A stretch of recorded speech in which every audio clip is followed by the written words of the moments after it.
Assalamualaikum anak-anak, apa kabar hari ini? Pastinya sehat-sehat bukan? Jumpa lagi hari ini dengan Ibu Syarifah. Hari ini, kita akan belajar mapel sejarah kebudayaan Islam dengan tema Abu Bakar As-Siddiq. Untuk itu, anak-anak agar dapat menyimak materi ini dengan baik yaitu sebagai berikut. Abu Bakar As-Siddiq radhiyallahu anhu. Nama lengkap beliau adalah Abdullah bin Utsman bin Amir bin Amr bin Ka'ab bin Sa'ad bin Taim bin Murrah. Nasab beliau bertemu dengan Rasulullah SAW pada kakek yang keenam, yaitu Murrah. Abu Bakar radhiyallahu anhu lahir 2 tahun setelah lahirnya Rasulullah Muhammad SAW di kota Mekah. Semasa kecil, Abu Bakar radhiyallahu anhu sudah menjadi teman akrab Rasulullah SAW. Keduanya memiliki sifat yang sama, yakni jujur, tidak suka berbuat kejelekan, tidak menyembah berhala, dan tidak suka minum khamar. Bahkan pekerjaannya pun sama. Abu Bakar adalah seorang pedagang. Beliau adalah seorang pedagang yang semua kekayaannya digunakan untuk kepentingan dakwah Islam. Pada saat masuk Islam, Abu Bakar sudah memiliki 40.000 dirham. Semuanya disumbangkannya untuk dakwah Islam dan membebaskan budak-budak muslim. Rasulullah SAW paling banyak menggunakan harta Abu Bakar As-Siddiq. Beliau bersabda, "Tidak ada harta yang lebih memberikan manfaat bagiku selain hartanya Abu Bakar." Suatu hari, Rasulullah SAW menganjurkan para sahabat untuk bersedekah. Saat itu Umar bin Khattab sedang memiliki harta, maka Umar pun segera pulang sembari berkata, "Hari ini, walaupun hari ini saja, aku akan mendahului kebaikan Abu Bakar." Umar pulang mengambil separuh hartanya lalu menemui Rasulullah SAW. Sesampainya di hadapan beliau, Umar ditanya, "Berapa yang kamu tinggalkan untuk keluargamu?" "Sebesar yang aku infakkan ya Rasulullah." Lalu datanglah Abu Bakar dengan membawa hartanya. Rasulullah SAW bertanya kepadanya, "Apa yang kamu tinggalkan untuk keluargamu?" "Aku tinggalkan Allah dan Rasul-Nya." Mendengar ucapan Abu Bakar itu, Umar pun berkata, "Sungguh aku tak akan bisa mendahului kebaikan Abu Bakar untuk selamanya." Abu Bakar As-Siddiq adalah sosok sahabat yang paling banyak berdoa. Hatinya lembut dan pengasih, sangat pemalu dan penyayang. Beliau adalah sahabat yang sangat wara' dan zuhud. Dari sanalah Ahlus Sunnah bersepakat bahwasanya Abu Bakar merupakan manusia terbaik setelah Rasulullah SAW. Dari sekian banyak sahabat, dirinya lah yang ditunjuk Rasulullah SAW untuk menjadi imam sholat menggantikan beliau yang sedang sakit. Abu Bakar terus menemani dan menjadi teman paling setia Rasulullah SAW, baik ketika senang maupun susah, ketika bepergian maupun mukim.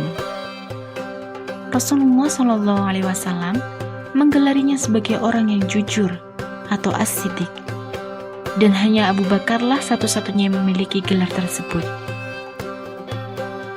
Beliau digelari As-Siddiq karena paling cepat meyakini dan membenarkan apa yang disampaikan oleh Rasulullah SAW, yakni ajaran Islam. Suatu pagi, Rasulullah SAW memberitahu manusia bahwa beliau semalam telah melaksanakan Isra, yakni perjalanan dari Masjidil Haram ke Baitul Maqdis, dan Mi'raj, yakni perjalanan dari Baitul Maqdis ke Sidratul Muntaha. Manusia tidak percaya berita itu. Kemudian mereka mendatangi Abu Bakar dan berkata, "Wahai Abu Bakar, apakah kamu percaya yang dikatakan temanmu Muhammad, bahwa ia pergi ke Baitul Maqdis di malam hari dan sampai di sini sebelum subuh?" "Apakah dia Muhammad yang mengatakan begitu?" "Ya, benar."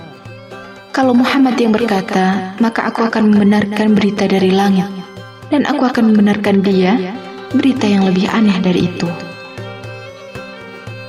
Ketika dakwah Islam mulai menyebar ke seluruh penjuru Mekah, orang-orang Quraisy merencanakan pembunuhan kepada Rasulullah SAW. Rasulullah SAW pun hijrah ke Madinah ditemani sahabat setianya Abu Bakar radhiyallahu anhu. Dalam perjalanan itu, Rasulullah SAW dan Abu Bakar dikejar-kejar orang-orang kafir musyrik. Mereka bersembunyi di dalam gua Sur. Hampir saja persembunyian Rasulullah SAW dan Abu Bakar diketahui musuh, karena orang-orang kafir itu pun sampai di gua Sur. Ketika musuh akan masuk ke dalam gua untuk memeriksa keberadaan Rasul dan Abu Bakar, Allah Subhanahu wa Ta'ala menolong mereka dengan adanya sarang laba-laba yang masih menyatu, tidak rusak sedikit pun. Dari sanalah orang-orang kafir berkesimpulan, tidak mungkin Rasulullah dan Abu Bakar ada di dalam gua. Pada tahun ke-11 Hijriah, Rasulullah SAW wafat. Melalui musyawarah yang panjang, akhirnya para sahabat sepakat membaiat Abu Bakar sebagai Khalifatul Rasulillah. Setelah beliau diangkat menjadi khalifah, beliau menyampaikan pidato singkat namun penuh makna di Masjid Nabawi. Beliau memuji Allah dan berkata, "Wahai sekalian manusia, sesungguhnya aku telah diangkat menjadi pemimpin kalian, padahal aku bukan orang terbaik di antara kalian. Jika aku berbuat baik, maka bantulah aku. Jika aku berbuat keliru, maka luruskanlah aku. Kejujuran itu adalah amanah, dan kedustaan itu adalah khianat. Orang-orang yang lemah di antara kalian adalah kekuatan bagiku. Semoga aku bisa menunaikan haknya, insya Allah. Dan orang-orang yang kuat di antara kalian adalah lemah, sampai aku ambil kewajibannya secara benar, insya Allah. Tidaklah suatu kaum meninggalkan jihad fisabilillah, kecuali Allah pasti akan menghinakan mereka. Dan tidak suatu kaum melakukan perbuatan keji dan maksiat, kecuali pasti Allah akan menurunkan azabnya. Taatilah aku selama aku mentaati Allah dan Rasulnya. Dan jika aku bermaksiat kepada Allah, tidak boleh kalian mentaati aku." Pada masa pemerintahan Abu Bakar, kaum muslimin diuji dengan banyaknya orang-orang yang murtad, enggan membayar zakat, dan banyaknya kemunculan nabi-nabi palsu. Abu Bakar pun mengambil langkah tegas untuk mengatasi permasalahan-permasalahan tersebut, di antaranya dengan memberangkatkan pasukan Usamah bin Zaid untuk memerangi kabilah Qudda'ah di Syam yang murtad. Dengan izin Allah, pasukan ini mendapatkan kemenangan. Selain itu, pada masa pemerintahannya lah Al-Quran mulai dikumpulkan dan disatukan atas usulan Umar bin Khattab radhiyallahu anhu, karena banyak sahabat khawatir akan hilangnya hafalan mereka. Tugas ini diserahkan kepada Zaid bin Thabit radhiyallahu anhu. Abu Bakar juga berupaya menyebarkan dakwah Islam ke berbagai negeri, termasuk negeri adidaya saat itu, yakni Persia dan Romawi. Beliau mengangkat Khalid bin Walid sebagai panglima tertinggi kaum muslimin dalam mengemban misi dakwah ini. Pertempuran sengit pun tidak dapat dihindarkan, baik ketika melawan Persia maupun Romawi. Atas pertolongan Allah Subhanahu wa Ta'ala, kaum muslimin mendapatkan kemenangan, dan Abu Bakar pun sukses menjalankan misi dakwah Islam. Suatu hari pada tahun ke-13 Hijriah, Abu Bakar As-Siddiq radhiyallahu anhu mandi di musim dingin, sehingga beliau terserang demam selama 15 hari. Karena itu, beliau tidak bisa mengimami sholat. Beliau pun meminta Umar bin Khattab radhiyallahu anhu menggantikannya menjadi imam sholat di Masjid Nabawi.